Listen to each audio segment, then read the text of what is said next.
so we did 1A and 1B together during our online meeting, just rechecking those values.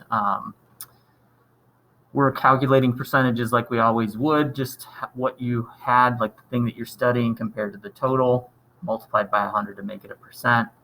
And we found in 1B that the mole ratio came out to be very close to 1:1. So we assume that it's one iron atom bonding to one sulfur atom. Now on 2A, which I wanted you guys to try for today, you can check your values. We're again straight away given the mass of 3 different elements. So this is a little bit more complex because we have three elements involved. But same idea, we take the mass of each individual element compared to the total mass, which was 5 grams, multiply by 100 to make it a percent. And the nice thing is, if they add up to 100%, you're probably pretty sure that you did it correctly. So 38.8% carbon, 9.6% hydrogen, and 51.6% sulfur. So any questions on that part? Okay. And then I'll say a little bit more about 2B. So to find the empirical formula, the idea is we need to find the mole amount and then compare the mole amount, so get a mole ratio to get the chemical formula. So I think we're probably pretty good getting to these values. I did use the slightly more significant figure value for molar mass of hydrogen. I used 1.008. If you used 1.001, your number is going to be off just a little bit, but it's not going to really impact our answer in the end. So let me do a little more work on the side here to show how we get to the 2 to 6 to 1 ratio.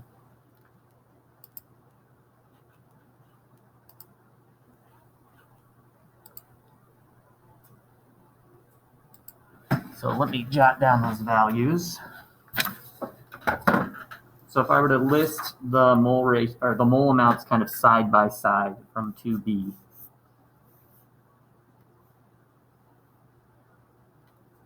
we've got 0.162 moles of carbon compared to, so I'll just put a colon, 0.476 moles of hydrogen.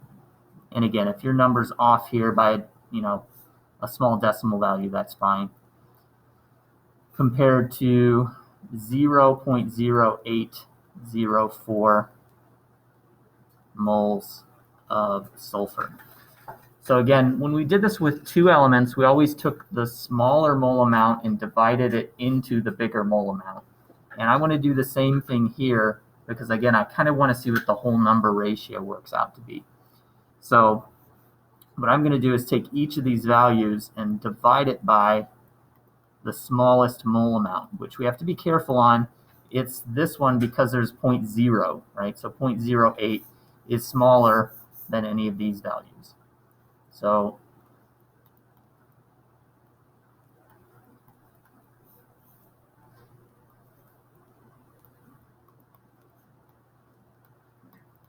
this way I can get a something to 1 ratio.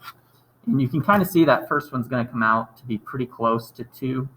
So if I take 0.162 divided by 0.0804 and keep 3 significant digits, it's 2.01 moles of carbon. The next value, 0.476 divided by 0.0804 is 5.92 moles of hydrogen. And then this, of course, divided by itself is just going to be to 1, right? So it's not exact data, but it's pretty close. I can assume that I'm bringing together 2 atoms of carbon. The closest whole number is 6, so I'm going to assume it's 6 atoms of hydrogen and then 1 atom of sulfur in the compound, so C2H2. S1, but we don't write the 1. Okay. So that was a little more complex. Any questions on that approach? Okay. So let's flip to number 3. 3, 4, and 5 are all really the same problem for different starting values. So I'll kind of explain how we want to approach these ones, and then I'll give you guys some time to continue working. So we want to find a percent composition, but we aren't given any masses, right? And we know that percent composition is based on mass. So the strategy on these is to say, okay, I know the formula of the compound. What if I just imagined that I had 1 mole? So we're just going to assume 1 mole of MgCl₂.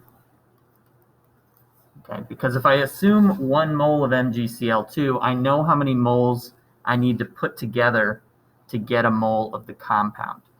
It's going to require 1 mole of magnesium atoms and 2 moles of chlorine. And that's just straight from the chemical formula. Okay, so I know the mole quantities that are coming together. To do percent composition, I need a mass. So I do want to convert from moles to grams. Again, I like to set up my conversion factor with the units first. If I go to the periodic table and I look up magnesium right there, the meaning of that 24.31 is it's the number of grams of magnesium in 1 mole.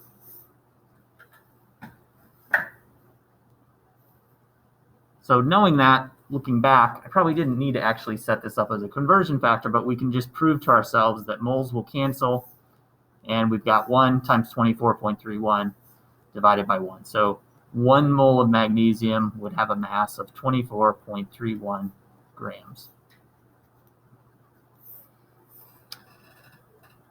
Same idea for chlorine, except I need to account for the fact that 1 mole of the compound would bring in 2 moles of chlorine.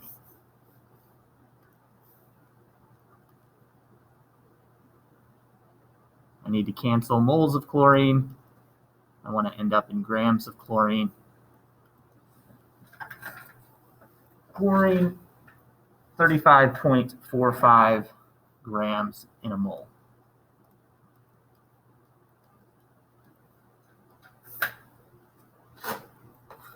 So 2 times 35.45, my units will cancel again. And that will be 70.90 grams of chlorine. So if I have a mole of MgCl₂, this would be my mass breakdown between the magnesium and the chlorine. So what I want to do from there is I need to get a total mass if I want to calculate a percent mass, because I need to compare the individual element mass to the total. So I do need to add these 2 up. I'm just going to put a little plus sign here.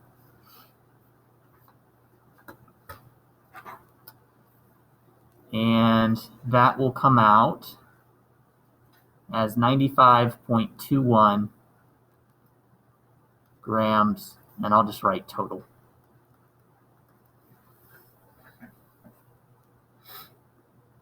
So I'm almost there. Now I have mass amounts for each individual element and the total. I'll do a little side calculation here. For magnesium, I would take 24.31 divided by the total mass of the 1 mole sample,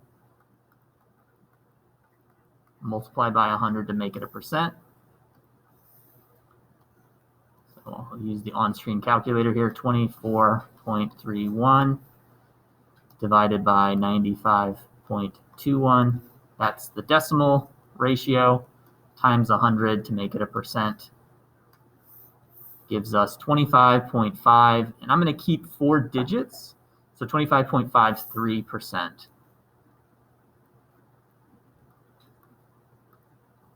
That did a weird thing with the color. What's that? Red. So 25.53% magnesium in the compound. Now, there's only 2 elements here, so I can assume that the rest of the percentage comes from chlorine. I could just subtract 25.53 out of 100, but just to double check, I'll go ahead and do the calculation, and then if they add up to 100, I'll know that I've done it correctly. So 70.90 is the mass of chlorine in a mole, divided by the total, times 100.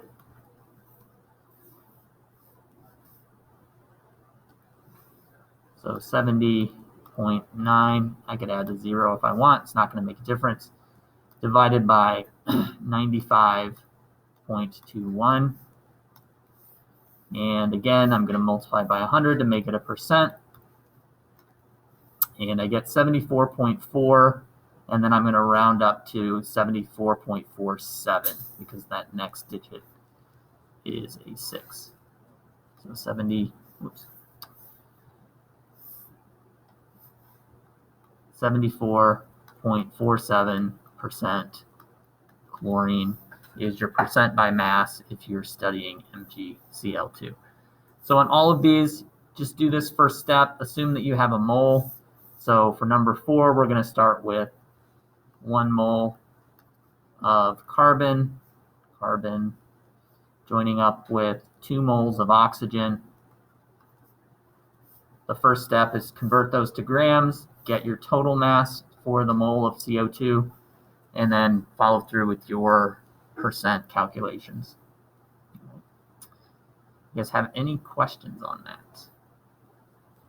All right, so I'll give you time to work. I think you guys will be able to finish this up during the class period. If you prefer to pair up with someone and work together, that's fine.